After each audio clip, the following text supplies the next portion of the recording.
Hello everyone and welcome back to the channel. Today we are going to be discussing Suky, the latest film from Nemzia Studios. Now Nemzia Studios are the ones who brought us the global smash hit that was Breath of Life in 2023. Now, barely a year later, they are back with Suky. Suky is the story of a young man who watched his father get killed when he was a child and has always longed for revenge. Now, as a young adult, the scenes of the past have caught up with him and he sees himself unlawfully incarcerated for a murder he didn't commit. And in prison, encounters the spot of Dambe that gives him purpose. Yeah. Now, if you thought Breath of Life was the kind of film about God and leaving things to him to sort out, Suky is the opposite. Suky is more or less about somebody wanting to take matters into his own hands. And it is heavy. Now, the thought on everybody's mind, even when I reviewed the trailer a few weeks back or a few days back, the thought on everyone's mind, I'm sure, is does Suky live up to the standard, that high standard that Nemzia Studio has set up for themselves with the success of Breath of Life? Well, ladies and gentlemen, boys and girls, drums roll. I think it does. Yeah, Suky is a good film. It's a fine film. And we're just going to get into the details of all the things that happen in it. So be warned, this review will contain a bit of spoilers, mostly because the film is available to watch already on Prime Video. It's been for a couple of days now. So you should go see it. If you've watched up to this point and you are the type that don't like spoilers, just pause. Go watch the film and then return. But if you're like me and you don't give a damn, then let's proceed. Young Sunkanmi is a bad boy. He's been skipping school to come watch his local boxing father, played by Tobi Bakre, fight. Now, twice he's done that, and twice he's watched his old man lose, much to his surprise. Even more puzzling is him catching his father receiving money from some guys who don't seem like they are good. A young boy is puzzled. His father has always told him to live a life of dignity, and so he cannot exactly make sense of all these things that he's seen unfold. This young boy will come to very soon learn is Sunkanmi. Suky is an abbreviation of his name and is what sticks. Suky tells his father to his face that he doesn't understand what's happening, and then the father tells him, "You won't understand, but when you get older, you will understand." Almost as soon as he says that, Suky comes again to watch the father box, and this time around he stands on the very front of the line. The dad is losing as agreed with his benefactors, but he sees his boy and he starts to develop a conscience, a bleeding heart. I think you know where this is going. The father decides not to lose this match and beats his opponent. Yeah, we've seen this one too many times, and so we know where this film is going already. Suky's dad is killed. But what we did not expect was that he will be killed in his presence, even though we've seen this happen in a lot of films before now. But it's still sad to see, and then Suky has to watch this, look at the man who killed his father, giving him unsolicited advice to be a man of his own word. But Suky's like, "I will kill you." He doesn't tell the man though, he tells his adopted guardian, who houses him for, I think, about 12 or 13 years. And then Suky, now a young guy, played by James Damilare, is still having nightmares, still being troubled by his father's death. But at the same time, he's sort of making sense of his life. He's living a life of fitness. I'm wondering what he's preparing for, whether it's the revenge he mentioned years back. But then the sins of the past once more catches up with this guy. Suky has to be one of the most unluckiest person in the world, because what are the odds? The same person who killed your father comes years later to kill your new father. So, but yeah, the guy is like, "Adigus, son." And Suky's like this. I thought this guy was going to transform into the Hulk. But then he's knocked out. He wakes up, he's framed for their murder, and the next thing he finds himself in Aja prison, the dreaded Aja prison, run by this guy, Marshall, played by the one and only Olarotimi Fakunle. Now, if you were ever in doubt that Fakunle is an actor, this film does its best to tell you that you should clear out those doubts, because he is good. In every scene he is in, he steals the show effortlessly. And with that, we get into the territory of the things I really liked about this film. The performances. I've mentioned this already, but I'm just going to go over it one more time. Olarotimi Fakunle is an actor. He's a good actor. He disappears and appears as Marshall, this self-serving, subservient, He's an ass licker. He wants to become a politician. And so he does the dirty works for the actual politicians in the hope that they come around and give him a place at the table. But we all know that that would never happen. And in one scene, he's literally told by this senator played by Femi Adebayo, who I wonder as a senator how he has so much time to hang around guys playing in little sports. But we'll get back to that in some other part of this video. But for now, Fakunle's character, Marshall, is their dead boy. He's their trash picker. And so he's responsible for grooming the guys at the prison, grooming the guys who play Dambe, who box in Dambe. It is an actual sport in real life that gets a spotlight in this film. And yeah, Fakunle gives it its all. Another person I liked in this film pretty much is James Damilare. Yeah, I think this is his debut role. I haven't seen anything exactly about this, but in the trailer we did see them use the introducing stuff for him. So that usually is for somebody who is either having a breakout role or their first lead role or their first role altogether, you know. And for Suky, I think he's fine. He does a fine job. Suky barely has lines actually, and so James Damilare has to rely on his physicality, his physique, and his face to do a lot of the talking. And for that, he more often than not hits the mark.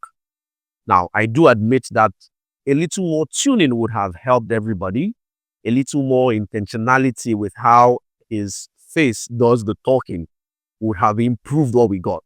But what we did get was fine. It worked fine. It worked fine. And I think it was fine as much as the character is. It's a tragic character. Now, this is somebody who from childhood has been battered by life repeatedly. So it's only fitting that he grows up not speaking so much. It's only fitting that he grows up becoming this brooding figure, you know, and the actor actually he encompasses that very well. He does a fine job with that. And it works. Some of the other characters, let me see. Femi Adebayo was good. It was okay. Nothing memorable, nothing like outstanding. But it was okay. Tobi Bakre. Now, from the trailer, I know people might have thought that Tobi Bakre would be the titular Suky. I mean, at the point when I was reviewing the trailer, you can go watch the video, but I'll put a link somewhere. Okay, when I was reviewing the trailer, I sort of had that feeling at first, and then it became clear eventually that no. And I think somewhere in that my trailer reaction video, I also inferred that Tobi's character was going to die soon. I had that feeling. And then, yeah, that turns out to be what happened. The guy dies within the first, was it 10 or 20 minutes? He is offed very quickly. And so the story is definitely not about Tobi's character. But for the little part that Tobi stars in the film, he is fine. Tobi has come a long way from the days of Beauty Niger. And I'm not sorry to always reference this because it's always good to have that starting point and be able to watch one's trajectory as he grows. And Tobi has continued to improve as an actor. And so in the few times that we see him on screen here, he does well. He does well. He definitely doesn't steal the show, but he does well enough. Then there are other people who are just run-of-the-mill versions of characters they typically play, like Philip Asaya as, is this Stormbreaker? I can't remember exactly his character's name, but is this henchman, but a typical Asaya character, brooding and all. So there was nothing really exceptional there, but he was fine as usual. Then there's Bimbo Ademoye. She was okay. It was okay. This is not one of her most memorable characters. You won't be listing characters that Bimbo has played that sticks with you and then mention her character here in Suky. But for the most part, it was fine. What else did I like about this movie? I liked the story being told. A revenge thriller. It was good. It was an interesting one. It's fine for us to come watch a film about a character wanting to get revenge. You deal me a bad card. Oh dear life, I want to revenge. We've seen this a lot in foreign films that have gone on to become classics. Films like Kill Bill, you know, and so it's not nothing new. There is no reinventing of the wheel here, but it for what it is. It works. It is a grounded version that seems very Nigerian. You know, we have political undertones. You know, we have what's it called? We see a character who's trying to survive and does things that typically are beneath him, beneath his ideology, but has to survive. And, you know, in the course of surviving, tries to do some good to impress his son, but that gets him killed. We see that it is relatable. It is human. We see a character who having watched his father get killed and his adopted father and his pregnant wife get killed, he's reinforced to want to get revenge on their behalf. It's a human character, and so it's good. I like the story we're being told. He gets into prison and encounters a new world that he never really knew existed. For someone who's coming from a boxing background, Dambe is not so much a far-fetched from actual boxing, but so there's a connecting line, and it's only natural that he's gravitated towards Dambe and wants to take it as the tool to help him actualize his goal. And so that story it's a good one. It was told in an immersive way. Like I said, it doesn't really reinvent the wheel. It works for the most part. And that would just lead me to the things I didn't really like about this film.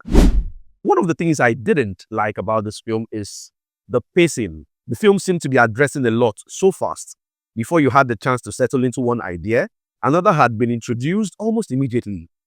Things seemed to be moving at a lightning speed.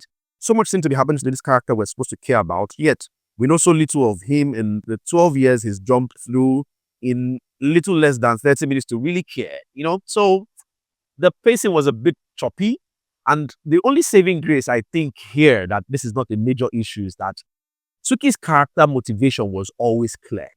And so even though the pacing may not have done him so much justice for us to really know Suky better as a deep character, his motivation that was clear from the onset helps to salvage something from him and for him.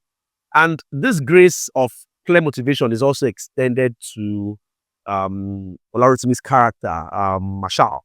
Marshall's motivations are clear as well. He's in this prison, stuck in a job he doesn't like, but excels at. And he wants to become a politician. And so while he serves politicians, which I don't even think he hates serving, he hates doing what they ask him to do. He's clearly a killer, a cold-blooded killer. He has no problem with that. And so while he does what they ask him to do easily, he doesn't want to remain their boy. He wants a seat at their table. And that character motivation was spelled very clearly. He wants to marry Bimbo Ademoye's character. He wants her to be his wife against her will, but he wants that. And he keeps reassuring her that his own goals will be met so that he can fulfill that other part of what he's cajoling her to want, which is get married to him. And so that character motivation was very clear, and I admired that. But this grace is not extended to a lot of the other characters. So many characters we meet, like Itele's character, Itele the Icon's character, their motivations are non-existent. I spotlight Itele's character because one moment when we meet him through Suky asks him to train him, and he's like, "Come on, get out!" And then overnight he comes around, watches the boy, asks him what is driving you. The boy tells him it's revenge, the need for revenge, and he's like, "Okay, you know what? I will train you." And almost as though Suky could read our mind, Suky asks him why the change of heart. And there is no tangible answer, even though story-wise I wouldn't expect an answer then. But you would think that before we get to the end credits, we will get a reason, because every character needs to have a why. Why do you do what you do? Why one moment you say, "I don't care," and the next moment you change your mind? Something must be driving you. But for Itele, we don't really know. The most we get is that this guy seems to be a good person. But why is he a good person? And because you're a good person doesn't necessarily mean that you say yes to every request. So why the change of heart? We never do get that. And this is the same for a lot of the other characters. Toyin Oshinaike's character, we don't really know what is driving him. Bimbo's character, for the most part, we know she wants her freedom from, from being under Marshall's thumb. But for the most part, character motivations modeled across the board, and this is something the film doesn't really do well. The characters are, they are their own people, but I mean, it's only fitting that we get to know what is driving them, and that way we can infer what would this character typically do and what wouldn't they, and so that was something I really hoped and wished that they had fighting some more. Another thing I didn't like about this film is the string of coincidences, because if you look at it, what are the odds that the person who killed Suky's dad, his biological father, as a child, is the same person who killed his adopted father some 12, 13 years later? And it's the same person who is the last opponent he fights in the Dambe competition. There's only so much I can stomach, if we're being honest. The string of conveniences is just way too much. And that was something. I mean, Suki's goal had always been to get revenge on this guy who killed his father. And so I understand. And it was only fitting that one way or the other, their paths were supposed to cross again so that his act of wanting to get revenge will be complete. And I think the film just went for the lowest hanging fruit because it made zero to no sense why this guy who is um the executing arm of this cabal that is made up of a senator, of the leader of a dreaded gang, that even though we don't really get to see their dreadedness explored in detail. But this guy who is the executing arm of this cabal would also be fighting dirty, silly local championship match with them. It made little sense to me, honestly. And it was too convenient. It was too convenient. And it is moves like this that sometimes hold a story from being truly great, because when you're afraid to really go out of your comfort zone, it's a bit disappointing. This same string of convenience is the same reason why after Marshall is dethroned in in a very funny string of events. But after Marshall is dethroned, we have this guy, Itele's character, become the new warden of the prison. How? Itele Itele is a prisoner, even though the film doesn't care to explore how and why most of these guys ended up in prison, even though some of them are good, some of them are nasty. It doesn't go that way at all. But we clearly see Itele is a prisoner. We know that.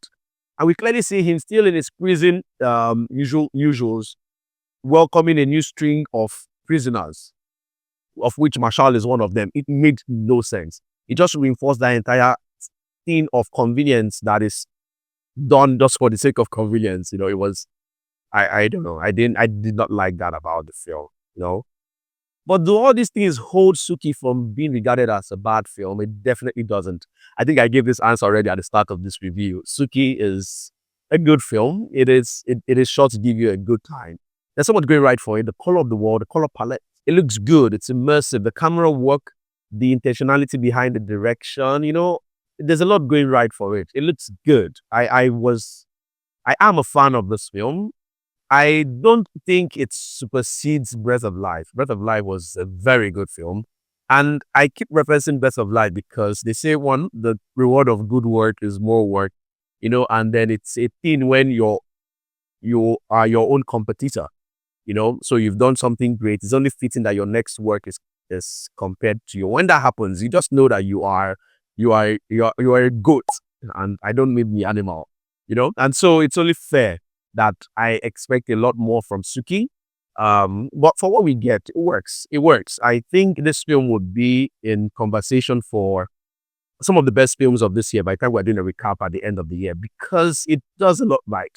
I mentioned Dambe before. Dambe is a real life sport, really predominant in northern Nigeria. And we have, in real life, a lot of people showing more interest in this sport. We have foreigners coming into the country to compete in it. We have more corporate bodies sponsoring this competition. And, it's a thing. And so it gives me joy that the Nigerian film spotlights it as a major part of its storytelling. And I liked that. It's one of the things I liked about the film. And I think it's one of the things that will make it memorable and a little bit more long-lasting in people's minds than it probably would have been without it. And so, Suky, let me know, have you seen it? Do you think it was a good film? Do you think it was a great film? And do you think it was just another one? Whichever side of the divide you stand in, let me know in the comments. It's what it is. Variety is the spice of life. And then the same variety applies to perspective. Everyone will not see something from the same light. So if you don't like Suky, it's fine. But be sure to let me know why and what you think about this review and any other thing you want to tell me about in the comments. Thank you so much. I will see you in the next video.